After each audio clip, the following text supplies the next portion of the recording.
Hi, welcome to my channel. My name is Alina. Here I share my life and travel experiences, and today we are talking about Paris.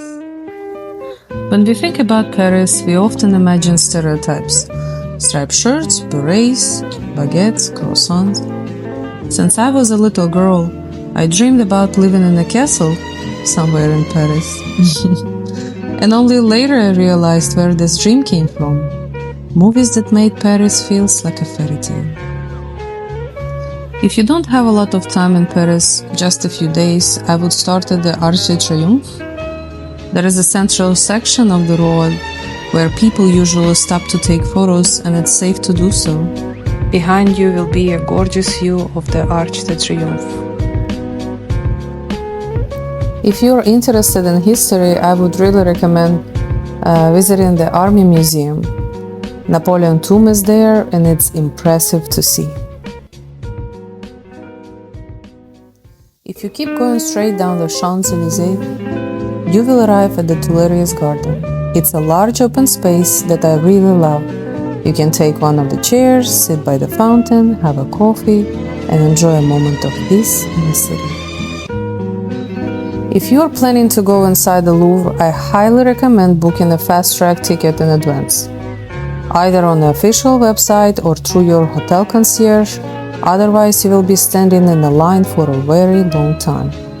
Our main goal was to see the Mona Lisa, and honestly, it was a disappointment. There were too many people, you can't get close, and it feels rushed. Right next to the Louvre, you will find Café Kitsune. The coffee was very good. We also bought a few lithographs in the galleries, and unfortunately, we lost them later in Nice.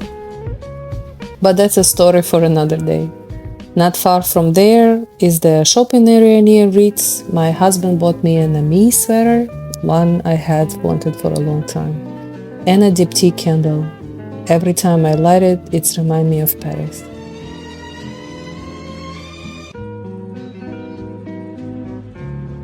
Moulin Rouge and Notre Dame de Paris was on my checklist of places to see, and it's iconic. We walk around 16 to 20 kilometers a day with my grandmother and 2 kids. It seemed like a lot, but it's actually a lot of fun. Of course, you can also use a subway or a taxi, but walking or riding a bike is what really makes you feel like a local. And of course, Eiffel Tower. Even if Parisians don't always love it, it has become a symbol of Paris. We stayed at the Hyatt Regency Paris. During our stay, we met someone who used to work at the Hyatt Regency Kyiv, and that small connection made the place feel warm and familiar to us. They have a beautiful bar on the top with the gorgeous view. If you're looking for something Parisian and chic, I would recommend this restaurant. They have a very beautiful cold platter. And of course, Café de Flore, a very beautiful and well-known spot. This hotel is another great option. It's elegant, very calm, and not far from the Champs-Élysées. The service is absolutely professional, and the Art Deco design is unique. And now I have a special place to share with you. We celebrated my grandmother's 70th birthday in this restaurant. The atmosphere, the service, the way they welcomed us, it felt personal and sincere. Not like a restaurant, but like being welcomed into someone's home. Even after visiting Paris several times, I still feel like it's never enough. It's a city that reveals itself slowly.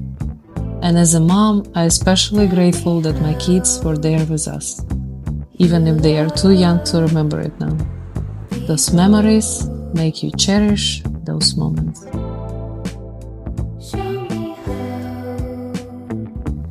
That is my Paris.